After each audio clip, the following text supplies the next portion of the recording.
छात्रों और छात्राएं, चलिए मैं आपका अपना टीचर गुलशेर गौड़। आज मैं आप लोगों के लिए ट्यूसडे है। आप लोगों को पता है कि हम ट्यूसडे में आपको इतिहास की क्लास कराते हैं और इतिहास की क्लास में विषय हमारा इतिहास और क्लास में इसमें हमारा मध्यकालीन भारत चल रहा है और एक यूनिट हम क्रॉस कर चुके हैं प्राचीन भारतीय इतिहास। वो आपकी प्ले लिस्ट में पड़ी हुई है, आप वहां से जाके कंप्लीट तैयारी करें अपनी। इस टॉपिक बाय टॉपिक आप नोट्स भी बना सकते हैं, कोई ये नहीं है कि इस स्टेप बाय स्टेप क्रम से पढ़ाया गया है आप लोगों को, ठीक है। इसी तरीके से आज मध्यकालीन भारत में हमने जो देखा है अब तक वो कुतुबुद्दीन ऐबक देखा है और इल्तुतमिश देखा है। आज की जो हमारी क्लास है, इस क्लास में हम आपका रजिया सुल्तान और बलबन ये दो टॉपिक कवर करेंगे, ठीक है। तो आइए देखते हैं रजिया सुल्तान। रजिया सुल्तान जो है भारत के इतिहास में पहली मुस्लिम महिला शासिका थी। भारत के इतिहास में पहली मुस्लिम महिला शासिका थी जिसने शासन की बागडोर संभाली थी। इससे पहले किसी भी मुस्लिम महिला शासिका ने राजगद्दी या गद्दी या पद नहीं संभाला था। जो रजिया सुल्तान थी ये इल्तुतमिश की बेटी थी। इल्तुतमिश के जो बेटे थे उनमें सबसे योग्य बेटी थी, ठीक है। यह कहा जाता है कि अगर रजिया सुल्तान कुछ समय और पद पर आसीन रह जाती या कुछ और समय पद पर बैठी रह जाती तो भारत का इतिहास कुछ और ही होता, इतनी योग्य थी, ठीक है। यह अपनी गद्दी पर जो रही थी 1236 से 1240 ईस्वी तक रही थी। पिता का नाम इल्तुतमिश था, मैंने आपको बता दिया। और इसके जो हस्बैंड थे वो थे मलिक अल्तुनिया। मलिक अल्तुनिया। तो आइए देखते हैं, बस यही सब चीजें देखने जो इंपॉर्टेंट है वो मैंने आप लोगों को समझाना है और वही बताना है। इससे ज्यादा हमें फालतू कोई भी चीजें नहीं पढ़नी है। Exam point of view, class पूरी एग्जाम पॉइंट ऑफ व्यू है, फालतू कुछ नहीं है। चलिए आइए, टॉपिक है हमारा रजिया सुल्तान और बलबन, ठीक है। और विषय हमारा मध्यकालीन इतिहास, ठीक है। देखिए रजिया सुल्तान अगर पूछ ले कब से कब तक गद्दी पर रही, ये रही है 1236 से 1240 ईस्वी तक, ठीक है। इसके पिता का नाम इल्तुतमिश था। पिता का नाम क्या था? इल्तुतमिश। इसने केवल 4 वर्ष ही शासन किया था, 1236 से 1240, तो 4 ही वर्ष हो गए। तो इनने ओनली फॉर 4 वर्ष ही शासन किया था। इसके पति का नाम मलिक अल्तुनिया था। क्या था पति का नाम? मलिक अल्तुनिया। रजिया सुल्तान प्रथम मुस्लिम महिला थी जिसने शासन की बागडोर संभाली थी। यह मैंने अभी आपको लेक्चर में भी बताया है और वही पॉइंट यहां है कि पहली मुस्लिम महिला शासिका कौन थी जिसने शासन की बागडोर संभाली थी, तो वो थी रजिया सुल्तान, ठीक है। रजिया ने पहली बार पर्दा प्रथा का त्याग कर, यह पहली ऐसी मुस्लिम महिला थी मध्यकाल में, प्राचीन काल से लेकर मध्यकाल तक, जिसने पर्दा प्रथा को दूर करते हुए, पर्दा प्रथा को त्यागते हुए पुरुषों की तरह गद्दी पर बैठी थी। खुले मुंह से, औपल्य मुंह से दरबार में बैठती थी, ठीक है, और टोपी लगाकर सर पे बैठती थी। पुरुषों की तरह गद्दी पर। क्वेश्चन आता है चोगा। चोगा मतलब फुल ड्रेस, एक की एक ड्रेस जिसे होती है, ठीक है, उसे कहते हैं चोगा। तो चोगा क्या था? उसे कहते हैं कावा। और कुलह, कुलह क्या आती? टोपी, सर पे जो टोपी ओढ़ी जाती है वो कुलह होती थी। तो चोगा और कुलह दोनों पॉइंट याद रखना। दरबार में पहनकर कौन महिला बैठती थी? रजिया सुल्तान, खुले मुंह से बैठती थी। नेक्स्ट है, रजिया सुल्तान ने मलिक जमालुद्दीन याकूत को अमीर आखूर। क्वेश्चन आता है अमीर आखूर का जो पद था वो क्या था, या इस पद का गठन किसने किया था? तो अमीर जो आखूर है, आखूर का मतलब यह होता है घोड़ों का सरदार। आखूर का मतलब क्या होता है? घोड़ों का सरदार। तो ये इस पद का जो गठन किया था रजिया सुल्तान ने किया था, और इस पद पे पहला बैठने वाला व्यक्ति जो था वो था जमालुद्दीन, मलिक जमालुद्दीन याकूत। तो आप इसे याद रखना, ठीक है।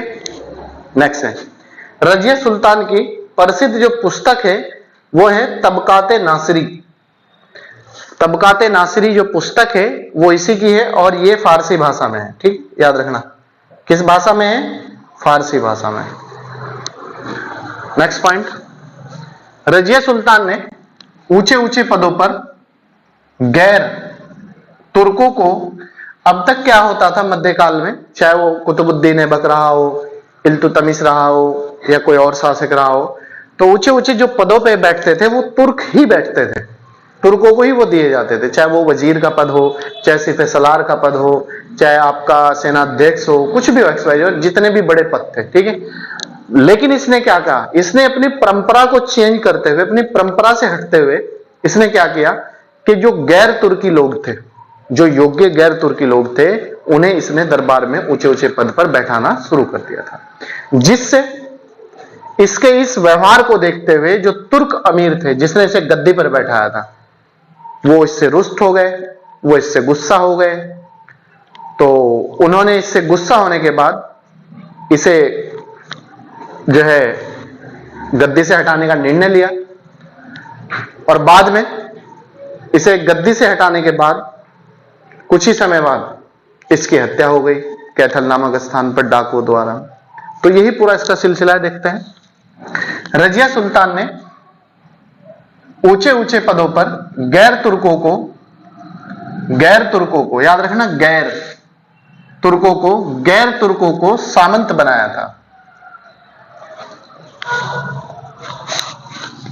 गैर तुर्कों को सामंत बनाया था, जिसके कारण तुर्की अमीर गुस्सा हो गए। जो तुर्क के अमीर थे जिन्होंने इसे गद्दी पे बैठा था वो गुस्सा हो गए और रजिया सुल्तान को बंदी बना लिया गया। इसे पद से हटाने के पूरा षड्यंत्र, पूरा प्रयास होने लगा और बंदी बना के इसे वो कर दिया गया दिल्ली की गद्दी पर मोइनुद्दीन बहराम शाह। तो इसे हटाकर दिल्ली की जो गद्दी थी वो अमीरों ने उसे बैठाया, मोइनुद्दीन बहराम शाह को दिल्ली की गद्दी पर बैठाया। नेक्स्ट है रजिया सुल्तान की जो शादी हुई थी, कौन थे इसके हस्बैंड? वो थे मलिक अल्तुनिया। जब मलिक अल्तुनिया से खूखार, अल्तुनिया जो जनजाति थी वो खूखार जनजाति के लोग थे, तो इसने अपना पावर बढ़ाने के लिए मलिक अल्तुनिया से शादी की थी और मलिक अल्तुनिया से शादी करने के बाद इसने दोबारा से फिर गद्दी प्राप्त करने का डिसीजन लिया था, निर्णय लिया था कि मैं दोबारा गद्दी प्राप्त करूंगी और इसने प्रयास भी किया दोबारा गद्दी प्राप्त करने का, लेकिन वो असफल हो गया। ठीक है, वो असफल हो गया। तो इसीलिए इसने उसके प्रयास को असफल करते हुए इसकी कैथल नामक स्थान पर हत्या कर दी गई थी डाकुओं द्वारा। रजिया सुल्तान की शादी अल्तुनिया से हुई थी। इसकी शादी करने से रजिया सुल्तान ने दोबारा से गद्दी प्राप्त करने का प्रयास किया था, लेकिन वह असफल हो गई। ठीक है, रजिया सुल्तान की हत्या याद रखना 13 अक्टूबर 1240 ईस्वी को हुई थी। किसने की थी? किसी राजा ने नहीं की थी, किसी दरबारी ने नहीं की थी, यह सिर्फ डाकुओं ने की थी। डाकुओं के द्वारा बंदी बनाकर कैथल स्थान पर की गई थी। तो याद रखना रजिया की जो हत्या हुई थी वो डाकुओं द्वारा इसे बंदी बना लिया गया था और वो कैथल नामक स्थान पर इसकी हत्या कर दी गई थी। नोट है, एक इसका वफादार वजीर होता था, उसका नाम था निजामुल मुल्क। तो निजामुल मुल्क ने बाद में जब ये देखा कि रजिया सुल्तान जो है वो धीरे धीरे कमजोर होती जा रही है, तो उसने दरबार में इसके खिलाफ षड्यंत्र रचा था और इसे गद्दी से हटाने का पूरा प्रयास करा था। वो है, देखिए, निजामुल मुल्क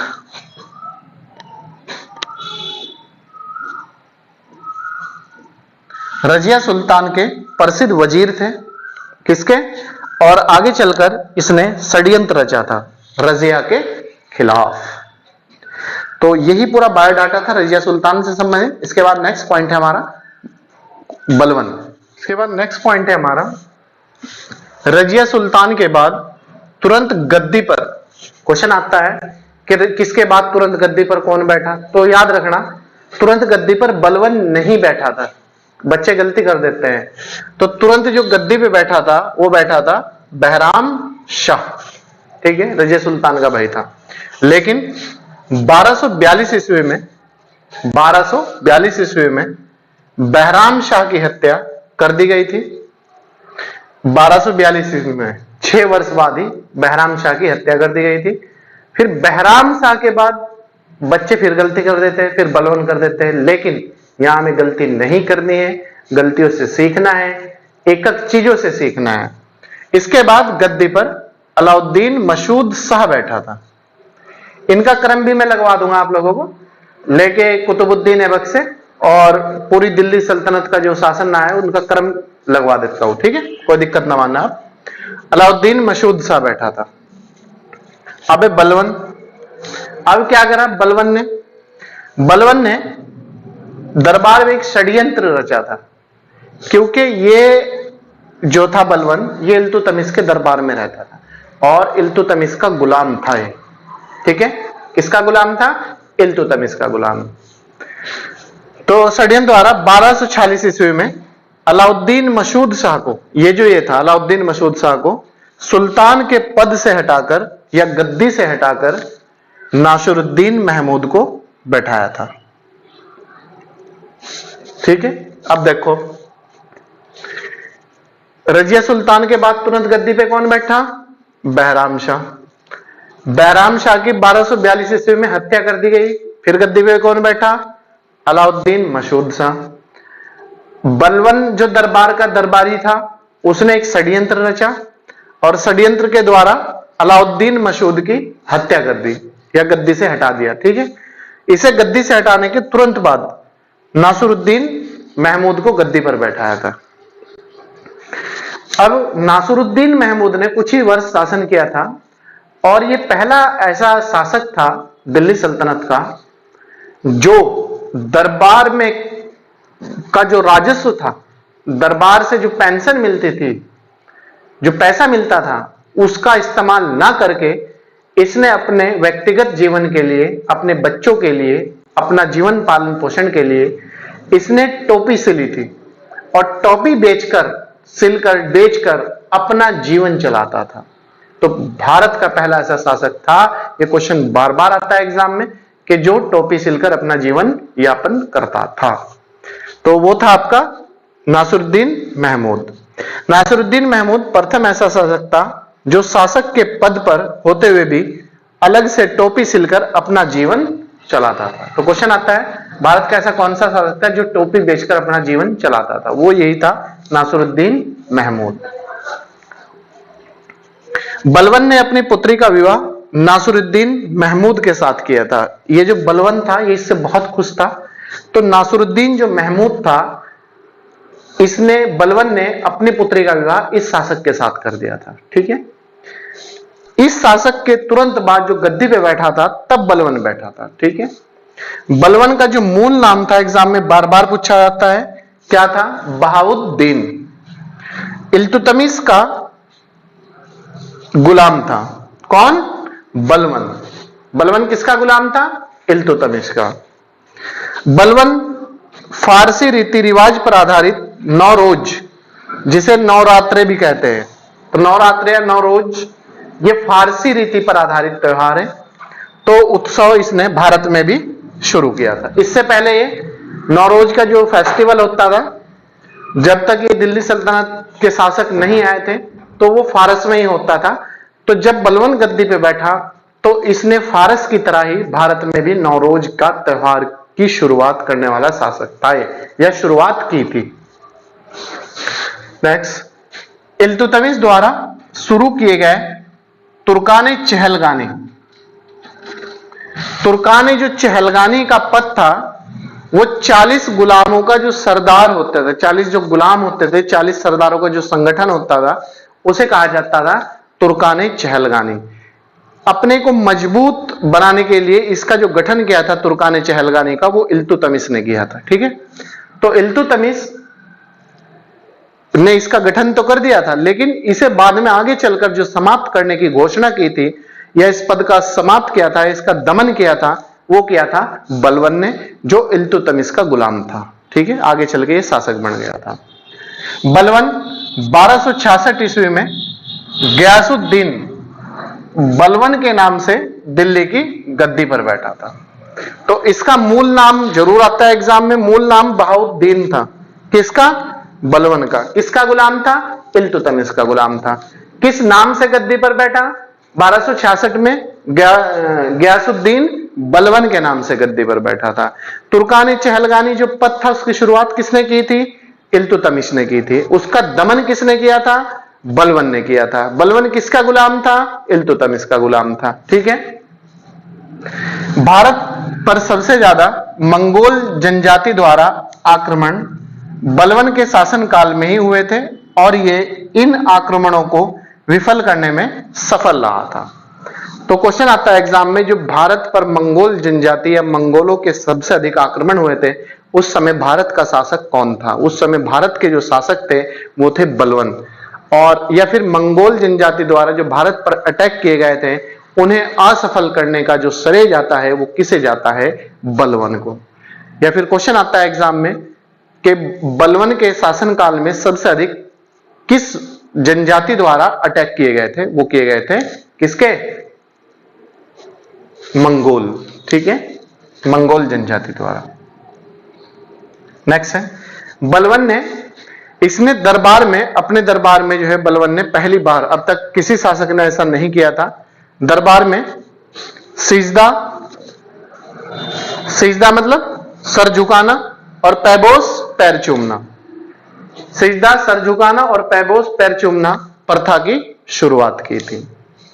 बलवन प्रथम शासक था जिसने अपने दुश्मनों का विनाश करने के लिए लौह एवं रक्त की नीति का पालन किया था। लौह रक्त मतलब यह कहता था कि एक शासक कठोर होना चाहिए और एक शासक को ऐसा स्टिक होना चाहिए, अगर उसके दरबार में कोई विद्रोह करे, कोई सर उठाए, तो उसे उसका जवाब तलवार के बल पे दिया जाए, तलवार से। ठीक है, तो पहला ऐसा शासक था जिसने अपने दरबार में लौह और रक्त, लौह रक्त का मतलब है तलवार के बल पर शासन किया था। बहुत कठोर शासक था, इसका अर्थ है तलवार के बल पर शासन। इसके दरबार में फारसी के प्रसिद्ध कवि अमीर खुसरो, अमीर खुसरो को भारत का तोता कहा जाता है या तोतिए हिंद कहा जाता है। ठीक है, एवं अमीर हसन निवास करते थे, एवं अमीर हसन निवास करते थे।